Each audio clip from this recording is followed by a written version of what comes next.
Hello friends, welcome to smile talk paramedical channel. Friends, ನೀವೇನಾದರೂ diploma pharmacy ಕೋರ್ಸನ್ನು ಮಾಡಬೇಕು ಅಂತಿದ್ದರೆ, ನೀವು ಒಬ್ಬ ಫಾರ್ಮಸಿಸ್ಟ್ ಆಗಬೇಕು ಅಂತ ಬಯಸಿದರೆ PUC ಸೈನ್ಸ್ ಮೇಲೆ ನೀವುಗಳು ಡಿಪ್ಲೊಮಾ 2 ವರ್ಷದ ಕೋರ್ಸನ್ನು ಮಾಡಬೇಕಿತ್ತು ಅಂತಂದರೆ ಈ ವಿಡಿಯೋದಲ್ಲಿ ನಿಮಗೆ ಒಂದು ಮಾಹಿತಿ ಇರುತ್ತೆ. ಈ ಒಂದು ವಿಡಿಯೋದಲ್ಲಿ ಏನು ಮಾಹಿತಿ ಕೊಡ್ತೇನೆ ಅಂತಂದರೆ, ಅಪ್ಲಿಕೇಶನ್ಸ್ಗಳನ್ನು ಬಗ್ಗೆ ಇರ್ಬೋದು, ಅದಕ್ಕೇನಾದರೂ CET ಎಕ್ಸಾಮ್ ಇದೆಯಾ PUC ಸೈನ್ಸ್ ಆದಮೇಲೆ, ಅಥವಾ ಡೈರೆಕ್ಟ್ ಇರುತ್ತಾ, ಯಾವ ರೀತಿಯಾಗಿರುತ್ತೆ ಅನ್ನೋದ್ರ ಬಗ್ಗೆ ಇದರಲ್ಲಿ ಒಂದು ಶಾರ್ಟಾಗಿ ನಿಮಗೆ ಮಾಹಿತಿಯನ್ನು ಕೊಡ್ತೇನೆ. ಇದರ ಜೊತೆಗೆ ಮುಂದಿನ ದಿನಗಳಲ್ಲಿ ನಿಮಗೆ ಏನಾದರೂ ಡೌಟ್ಗಳಿದ್ದಲ್ಲಿ ಲೈವಲ್ಲಿ ಬಂದು ಕೂಡ ಮಾಹಿತಿಯನ್ನು ಕೊಡ್ತೇನೆ. ಚಾನಲ್ಗೆ ಹೊಸಬರಾಗಿದ್ದರೆ ಚಾನಲ್ ಸಬ್ಸ್ಕ್ರೈಬ್ ಮಾಡ್ಕೊಳ್ಳಿ. ನೋಡಿ ಫ್ರೆಂಡ್ಸ್, ನೀವು PUC ಸೈನ್ಸ್ ಈಗ ಏನಾದರೂ ಪಾಸ್ ಆಗಿದ್ದರೆ ಅದಕ್ಕಿಂತ ಮೊದಲು ಏನಪ್ಪ ಅಂತಂದರೆ ನೀವು KCET ಅಪ್ಲಿಕೇಶನನ್ನು ಹಾಕಿರಬೇಕಾಗತ್ತೆ. ಇದರ ಅಪ್ಲಿಕೇಶನ್ ಕ್ಲೋಸ್ ಆಗಿದೆ. ಕೀ ಮುಖಾಂತರ ಏನಾಗಿದೆ ಅಂದರೆ KCET ಅಪ್ಲಿಕೇಶನ್ ಕರೆದಿದ್ದರು, ಅದು ನಿಮಗೆ ಫೆಬ್ರವರಿ ತನಕ ದಿನಾಂಕಗಳನ್ನು ಕೊಟ್ಟಿದ್ದರು ಅಪ್ಲಿಕೇಶನ್ಗಳನ್ನು ಹಾಕಲಿಕ್ಕೆ, ಪೇಮೆಂಟನ್ನು ಮಾಡಲಿಕ್ಕೆ.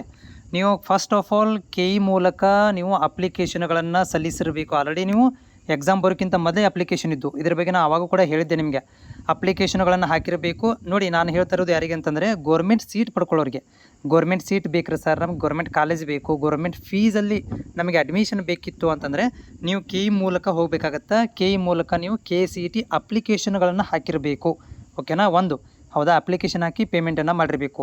ಎರಡನೇದಾಗಿ ನೀವು ಕೇಳ್ತಾ ಇರುವಂಥ ಪ್ರಶ್ನೆ ಏನಂತಂದರೆ, ಇದಕ್ಕೇನಾದ್ರು ಎಕ್ಸಾಮ್ ಏನಾದರೂ ಬರೀಬೇಕಾ ಅಂತೇಳಿ. ನೋಡಿ, ಇಲ್ಲಿ ಫಸ್ಟ್ ಆಫ್ ಆಲ್ ಯಾವುದೇ ಥರಂಥ ಎಕ್ಸಾಮ್ ಇದೆ. ಆ್ಯಸ್ ಪರ್ ದ ಇವರ ಪ್ರಕಾರ ಏನಂತಂದರೆ 2026ನೇ ಸಾಲಿನ ಈ ಫಸ್ಟ್ ಟೈಮ್ ಏನು ಮಾಡಿದ್ದಾರೆ ಅಂತಂದರೆ, KEದವರು ಈ ಒಂದು ಡಿಪ್ಲೊಮಾ ಅಂದರೆ ಹೋದ ವರ್ಷ ತೊಗೊಂಡಿದ್ದರು, ಮಿಡ್ಲಲ್ಲಿ ತೊಗೊಂಡಿದ್ದರು. ಬಟ್ ಈ ವರ್ಷದಿಂದ ಏನು ಮಾಡಿದ್ದಾರೆ ಅಂತಂದರೆ, ಈ ಒಂದು ಡಿಪ್ಲೊಮಾ ಈ ಕೋರ್ಸ್ಗಳನ್ನು ಇದರಲ್ಲಿ ಕೂಡ ಸೇರಿಸಿದ್ದಾರೆ. ಈಗ ಆಲ್ರೆಡಿ B ಫಾರ್ಮಸಿ ಇತ್ತು, ಆದರೆ D ಫಾರ್ಮಸಿಯನ್ನು ಇದರಲ್ಲಿ ಆ್ಯಡ್ ಮಾಡಿದ್ದಾರೆ. ಆದರೆ ಇದಕ್ಕೆ ಎಕ್ಸಾಮ್ ಇರುತ್ತಾ ಅಂತ ನೀವು ಸ್ಪಷ್ಟವಾದಂಥ ಒಂದು ಮಾಹಿತಿಯನ್ನು ಇವರ ಪ್ರಕಾರ ಹೇಳೋದಾದರೆ, ಇಲ್ಲಿ ಯಾವುದೇ ಥರಂಥ ಎಕ್ಸಾಮ್ ಇರೋದಿಲ್ಲ ರೀ. ಯಾಕೆ ಎಕ್ಸಾಮ್ ಇರೋದಂದರೆ ಇದು ಡಿಪ್ಲೊಮಾ ಕೋರ್ಸ್ ಇದೆ. ಸೊ ಹೀಗಾಗಿ ಇಲ್ಲಿ ಎಕ್ಸಾಮನ್ನು ಇವರು ಕಂಡಕ್ಟ್ ಮಾಡೋದಿಲ್ಲ. ಓನ್ಲಿ ಏನಾಗಿರ್ಬೇಕಂದ್ರೆ ನೀವು ಅಪ್ಲಿಕೇಶನ್ ಹಾಕಿರಬೇಕು, ಪ್ಲಸ್ ಪೇಮೆಂಟನ್ನು ಮಾಡಿದರೆ ಸಾಕು. ನೀವು ಅಪ್ಲಿಕೇಶನ್ ಹಾಕಿ ಪೇಮೆಂಟ್ ಮಾಡಿದರೆ ಸಾಕು, ನಿಮ್ಗೆ ಯಾವುದೇ ಥರಂಥ ಎಕ್ಸಾಮ್ ಇರೋದಿಲ್ಲ. ಇಲ್ಲಿ ತೋರಿಸ್ತಾ ನೋಡಿ, ಇಲ್ಲಿ ಕಾಣಿಸ್ತಾ ಇದೆ ನಿಮಗೆ D ಫಾರ್ಮಾ, BPT, EHS ಕೋರ್ಸ್ಗಳಿಗೆ ಇಲ್ಲಿ ಯಾವುದೇ ಥರ ಅಂತ ಇಲ್ಲಿ ನೋಡ್ತಾ ಇದ್ದೀರಿ, ಯಾವುದೇ ಥರ ಅಂತ ಪ್ರವೇಶ ಪರೀಕ್ಷೆ ಇಲ್ಲ.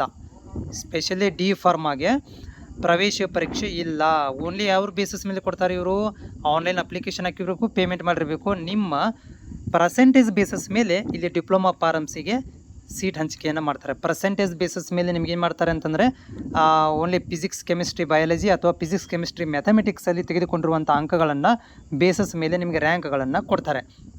ಓಕೆನಾ? ಇಲ್ಲಿ ಯಾವುದೇ ಥರಂಥ ಎಕ್ಸಾಮ್ ಇಲ್ಲ. ನಾನು ಸ್ಪಷ್ಟವಾಗಿ ಪಡಿಸ್ತೇನೆ. ಇಲ್ಲಿ ಅಂದರೆ ನೋಡಿ, ಯಾವುದೇ ಥರಂಥ ಪ್ರವೇಶ ಪರೀಕ್ಷೆ ಇಲ್ಲ ಅಂತ ಇದೆ. ಯಾವುದೇ ಥರಂಥ ಎಕ್ಸಾಮ್ ಇರೋದಿಲ್ಲ. ಓಕೆ, ನೀವು ಜಸ್ಟ್ ಅಪ್ಲಿಕೇಶನ್ ಹಾಕಿರಬೇಕು. ನೀವು ಅನ್ಕೋಬೋದು ಸರ್, ಈಗ ನಾವು ಅಪ್ಲಿಕೇಶನ್ ಹಾಕಿಲ್ಲ, ಏನು ಮಾಡಬೇಕು ಅಂತ. ನೋಡಿ, ಆಲ್ರೆಡಿ ಅಪ್ಲಿಕೇಶನ್ ಕೂಡ ಹಾಕಿದಾಗಿದೆ. ಆಲ್ರೆಡಿ ನಿಮಗೆ ಎಕ್ಸಾಮನ್ನು ಕೂಡ ಕಂಡಕ್ಟ್ ಮಾಡ್ತಾ ಇದ್ದಾರೆ, ಆದರೆ ಅಪ್ಲಿಕೇಶನ್ ಕ್ಲೋಸ್ ಆಗಿದೆ. ಸೊ ಇದ್ರ ಬಗ್ಗೆ ನಿಮ್ಗೆ ಏನು ಮಾಡ್ತಾರೆ ಅಂದರೆ, KEದವರಿಗೆ ಕಾಲ್ ಮಾಡಬೇಕು. ನೀವು KEದವ್ರಿಗೆ ಕಾಲ್ ಮಾಡಬೇಕು. ನೋಡಿ ಸರ್, ನಮ್ಗೆ ಗೊತ್ತಿರಲಿಲ್ಲ, ನಾವು ಅಪ್ಲಿಕೇಶನ್ ಹಾಕಿಲ್ಲ, ಏನಾದ್ರು ಚಾನ್ಸ್ ಸಿಗುತ್ತೆ ಅಂತ ಅವ್ರು ಕೇಳಬೇಕು. ಅವ್ರು ಏನಾದರೂ ಬಿಟ್ಟರೆ, ಫ್ಯೂಚರಲ್ಲಿ ಏನಾದರೂ ಅಪ್ಲಿಕೇಶನ್ ಬಿಟ್ಟರೆ ನಾನು ಕೂಡ ನಿಮಗೆ ಹೇಳ್ತೇನೆ ಅಂತ. ಬಟ್ ಸದ್ಯಕ್ಕೆ ಅಪ್ಲಿಕೇಶನ್ ಆಲ್ರೆಡಿ ಮುಗಿದಿದೆ. ಅಪ್ಲಿಕೇಶನ್ ಕ್ಲೋಸ್ ಆಗಿದೆ 2026. ನಿಮಗೆ ಇವಾಗ ಏನು ಅಪ್ಲಿಕೇಶನ್ ಹಾಕಲಿಕ್ಕೆ ಬರೋಂಗಿಲ್ಲ. ಇನ್ ಕೇಸ್ ಆಫ್ ಫ್ಯೂಚರಲ್ಲಿ ಏನಾದರೂ ಬಿಟ್ಟರೆ ನಾನು ನಿಮಗೆ ಮಾಹಿತಿಯನ್ನು ಕೊಡ್ತೇನೆ.